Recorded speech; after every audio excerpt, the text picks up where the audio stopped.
Stanley, Scuba, Sailing, and Adventures.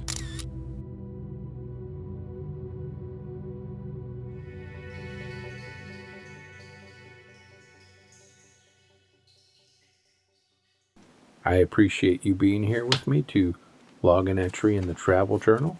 If this is your first time, please hit that subscribe button. This is a night dive on St. Kitts River Taw wreck. This is day 1 and dive 4 of this 19-part dive series, scuba diving St. Kitts and Saba aboard the Caribbean Explorer liveaboard. As I mentioned, this is a night dive.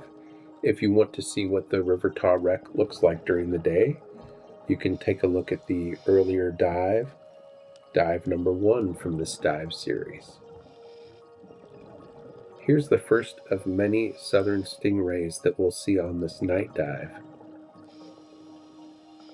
If you've ever wondered where all the stingrays in St. Kitts go at night, I think it must be the River Taw wreck. I was told ahead of time this was a night dive not to be missed, and that there would be an unusually large number of stingrays gathered in and on the wreck. I have no idea why stingrays seem to gather here, but they do, and I never really thought about stingrays as being nocturnal. I often see them out swimming around during the day. I also see them buried in the sand during the day, but never had really thought about them being nocturnal. I did check my Caribbean reef fish identification book and didn't find anything in there about them being nocturnal, so uncertain. Here we have a spotted moray eel. The spotted moray eel range in size from 1.5 to 3 feet, reaching a maximum of 4 feet, and they are most often found in depths of water ranging from 6 to 40 feet. In reference to depth, this dive averaged 29 feet, reaching a maximum depth of 43 feet. The dive started at approximately 7:50 and lasted nearly 55 minutes. My dive computer reported an average water temperature of 84 degrees Fahrenheit. I enjoy night dives, but I don't do a lot of those, maybe 1 to 2 on a week-long liveaboard, and that's due mostly to my ears and not being able to do 5 dives a day consecutively. Here's another one of those southern stingrays. I do enjoy night diving, and it's really just a choice that it comes down to for me as to whether or not I want to miss a day dive for a night dive. But again, I was told this site would be spectacular. Here we're looking at a bioluminescent anemone. I was fortunate enough to have a dive light with me that had a bioluminescent function or a black light function. It also has a red light function. Is a sea anemone a plant or an animal? It is an animal, not a plant. Night dives on a wreck are particularly intriguing to me. Do you see the southern stingray hanging off the edge of the wreck there, illuminated by that single diver's torch? What a cool view. Night diving does require some training, or rather you should have some training for night diving. You should have a primary torch, a backup torch, and most often a tank marker as well. A tank marker is a little light that hangs on the back of your tank so people can see you from behind. There are definitely some courtesies and different signals you do with your lights when night diving. I'm not going to go into all those, but I suggest if you're going to do night dives that you do go through the certification or training. Look at all those stingrays. It's amazing. Again, I was told this was a do not miss night dive, and I'm really glad that I didn't skip this one. And I was also told to expect a lot of stingrays, and it's quite accurate. There are just seem to be an unusual number of stingrays gathered on this particular wreck. And if you go back and watch the day dive, you'll see there are not a bunch of stingrays laying around all over this wreck, but apparently they do gather here at night for whatever reason. It's a totally different experience diving this wreck at night. Here we are back at the bow of the boat, and again referencing the video 1 in the series. If you go back and watch that and look at it, look at the front of this boat compared to during the day. All of these things seem to be in bloom and just out and exposed. It's a completely different look and experience. Both great and different experiences. Here my dive buddy is trying to point something out to me, and I have no idea what it is. So if you know and you see it, let me know. But I watched the video afterwards and still couldn't figure out what he was trying to point out to me. Oh, maybe it's that little shrimp, those little shrimp, or this blue fish, uncertain. But there were a couple cool little shrimp, and then obviously this interesting looking fish. But for whatever reason, I thought he was trying to point at something different. Yeah, he's pointing again, and I don't know, unless it was one of those two tiny little shrimp or that blue fish, I just am not certain. Even with my bifocal prescription mask, sometimes I miss things. Before I had my bifocal prescription mask, I used to use those little glue-in readers, and they worked for a while until my eyes continued to deteriorate, and at one point I almost touched a scorpion fish someone was trying to point out to me, and I didn't see until I saw the spines on its back raise up. I was a little too close with the camera. It was after that experience I decided I should probably invest in some prescription lenses for my mask. All right, plant or animal. That is actually a basket star in front of us. And there's an updraft here. I guess it's not an updraft underwater, but there's a surge of water, so I'm having a little trouble holding position. But I am always intrigued by these giant basket stars. The arms average 18 inches in length on most of them, and they are nocturnal. They will climb to the top of something like this to feed at night.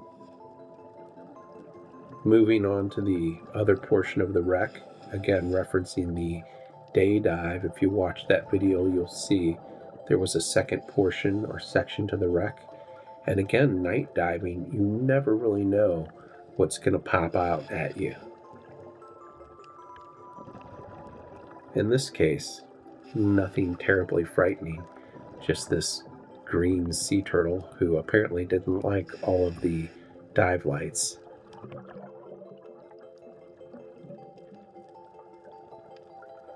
Again, a just total different vibe at night on a wreck dive than during the day.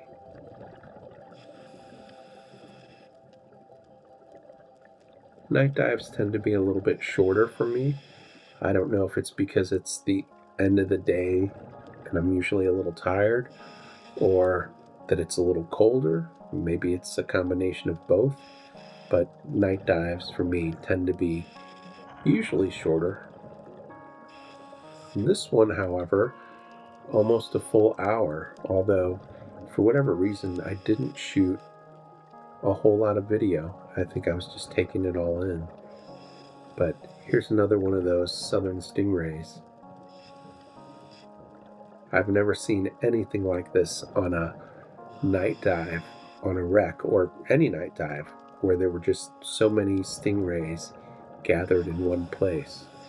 And they seem to be chilling out. They don't seem to be like actively feeding or moving around a whole lot. I'm really curious about your thoughts. Night dives versus day dives. Do you enjoy night dives? Night wreck dives? Like those or don't like those? Would you rather just do a regular night dive? Drop me a comment. Let me know where you stand on night dives and night wreck dives.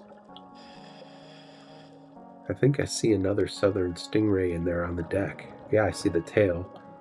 There's the tail and the stinger. I don't particularly have a fear of stingrays, but I try to not swim directly over the top of them when they're laying in the sand. I've never actually seen anyone get stung by a stingray, diving or stepping on one. I think it's more common for people to step on them. But I did at one point in time see a very disturbing video, and that gave me a lot more respect for stingrays and how I approach them and how close I get to them.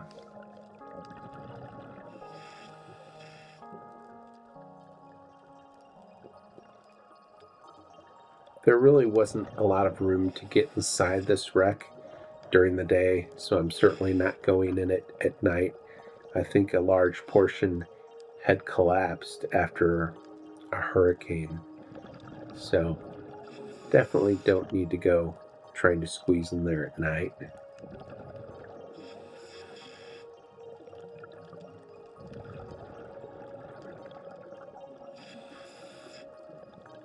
There's another giant basket star.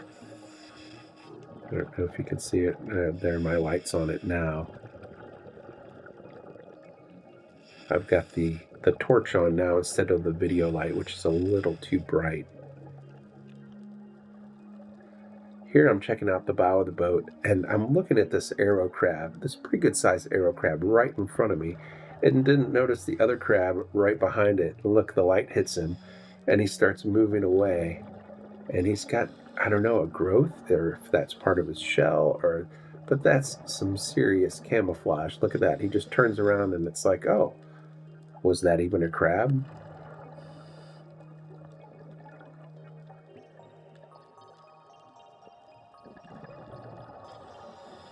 Here we have a couple more arrow crabs. What a fantastic night dive. I mean, it's a great day dive site too, but wow.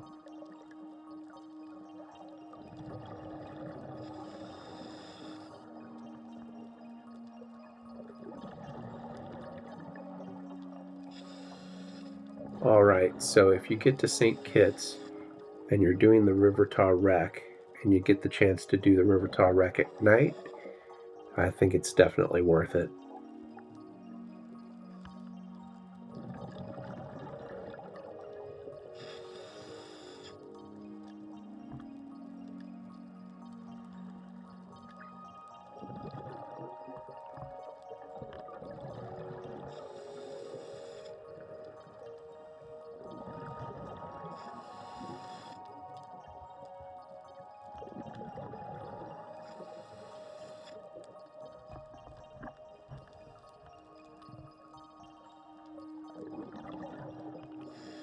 Occasionally, while I'm swimming along, I like to just kick on the fluorescent light and check for any bioluminescence. I'm not exactly sure what I'm looking at here, but very cool. I'll have to look this one up. If you know, drop me a comment.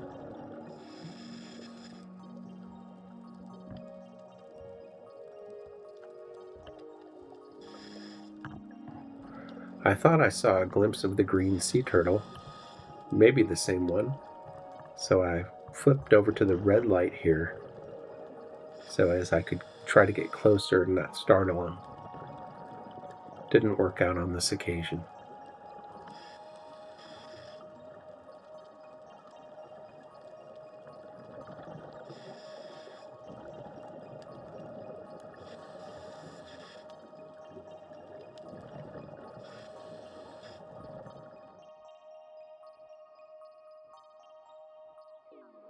Thanks for watching. Please don't forget to subscribe, like, and comment.